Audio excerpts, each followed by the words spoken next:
Welcome back to Exploring Whiskeys. I'm Eric. I'm Kevin, and today we are going to do an Irish whiskey from a distillery we've done a couple of, just hoping that this is better than the last one that we did. So this is the Teeling Irish Single Malt. It already sounds better. Yeah, single malt from an Irish, for Ireland is definitely going to be very solid. They know how to do malts really well. The single grain, which was corn-based, did not turn out so great.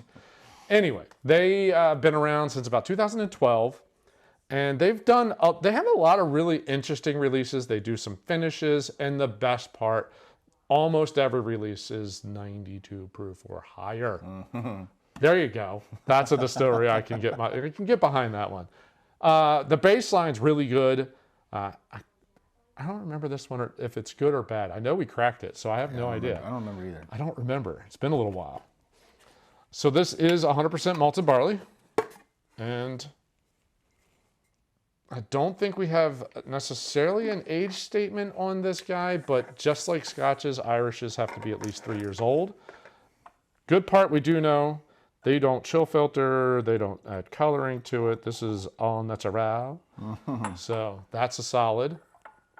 The interesting one for this is they do the main aging in ex-bourbon barrels, and then they finish it in 5 different wine casks. That's going to add so much fruit. Probably not. I mean, a couple months. Yeah, that'd be my guess. Probably 3 to 6 or something like that. Sherry, a white burgundy, and a cab. I feel like I'm missing something. I don't know. I'm thinking there's a lot of fruit notes, wine impact, a lot of different things here. They're known for doing some interesting finishes, the higher proofs, all that kind of stuff. Not bad. I know their baseline is a very good Irish whiskey.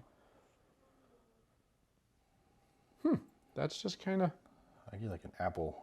Yeah, definitely fruits. More of a tart apple. Okay, I could see that. More towards like Granny Smith versus a... Yeah, I could definitely see that. Yeah, that works really well. Obviously, the malt. Malt, and there's a little ethanol on the nose. A little bit. It's definitely present. 92. How about that? Man, now that the sour apple pucker like is stronger and stronger. So yeah, that more tart apple note. Well, that initial pull was kind of the wine flavor wheel for me. There's a bunch of flavors hitting at once. Sweetness, fruits, some honey, malty, very malty, especially towards the end. A lot of honey. A lot of honey. But it was a lot of Flavor Town for me in the beginning. That's kind of like grossly sweet, almost. You know what I mean? Like it's sugar water-ish. That's crazy. All right, the nose is still... Yeah. That sour apple note is really strong. This is not an Irish whiskey I had heard of before until, I don't know, 3-4 years ago, something like that. And that perfectly ties into, so they got a minority stake from Bacardi in 2017. Then they started now they have access to more barrels, more types of things to do finishes in. Yep.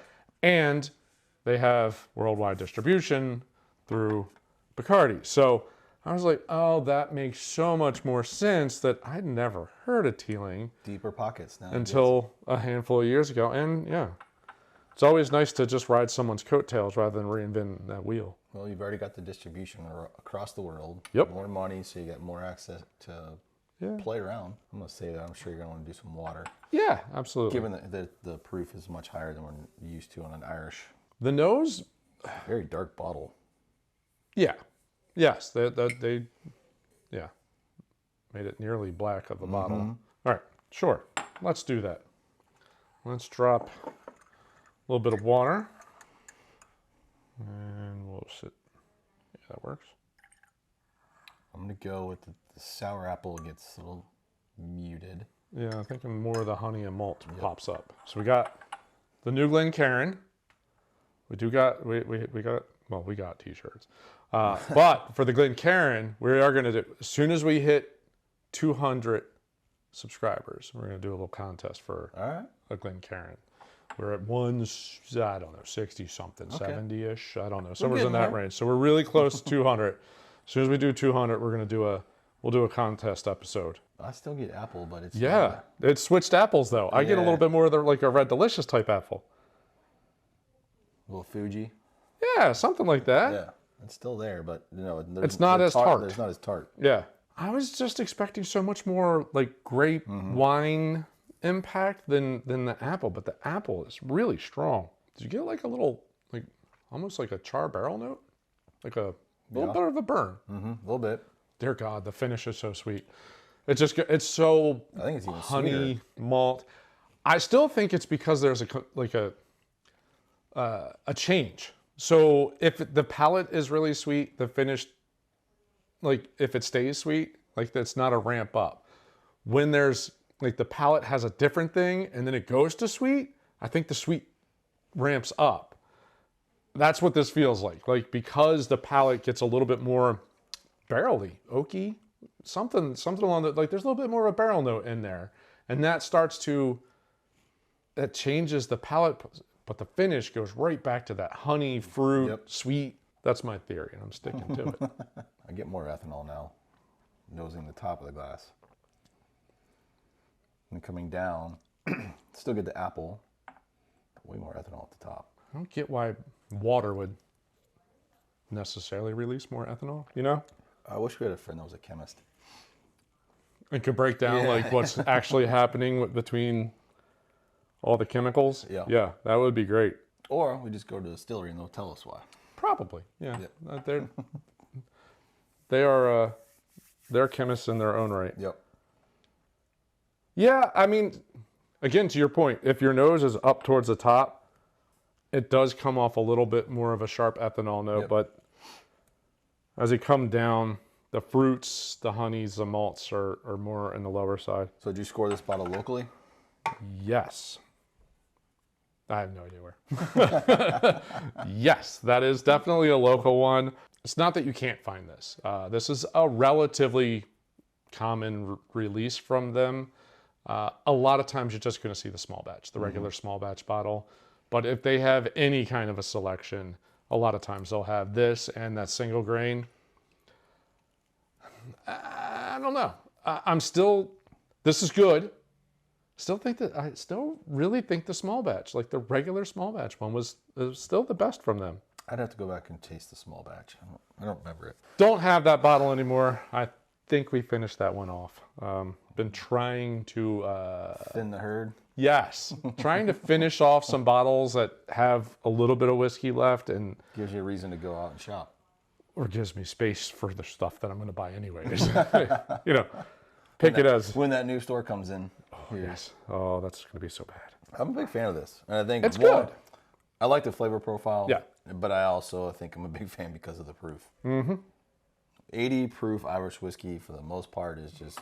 It's too watery. It's too watered down. Muted. There's nothing to it. There's no body. There's no complexity.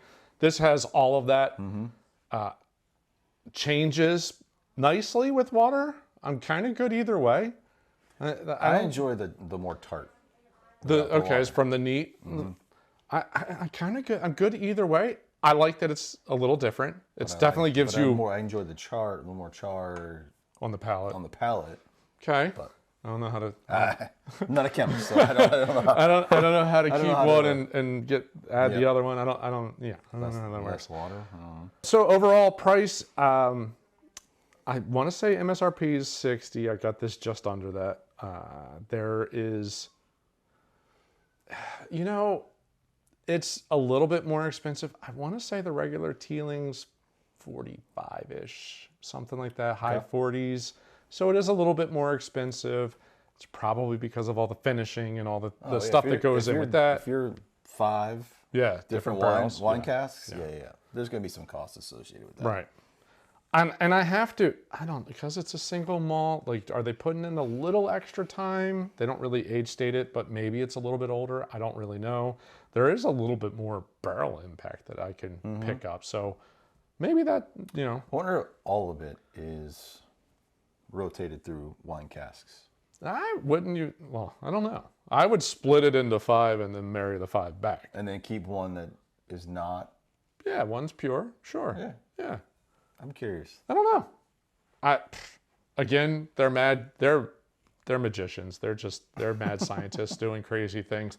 And that's kind of what Teeling's actually known for. They do crazy things. They have released, what was it?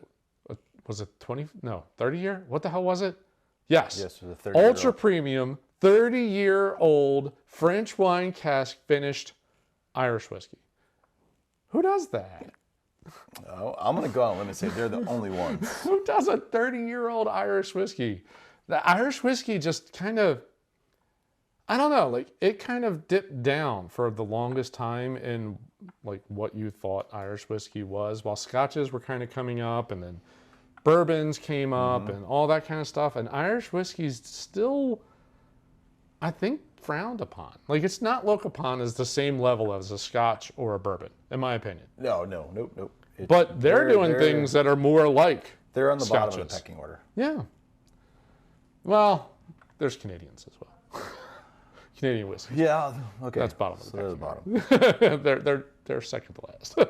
You know what? I'm sure there's a Canadian whiskey out there that we would enjoy. That We just haven't found it yet. Just not had. Nope. Just the not had that one. run of the mills that we've come across in our youth. No bueno.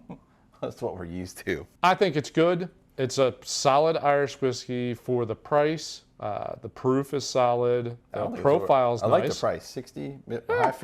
I think that's pretty good. Yeah. For 92 proof Irish whiskey, I'd take this.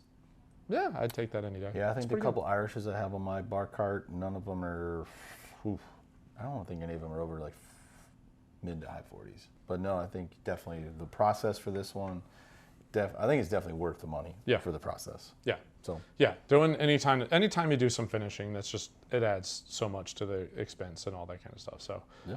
But I appreciate the experimentation. I definitely appreciate the extra proof, and yeah, very enjoyable bottle. So yeah, all right.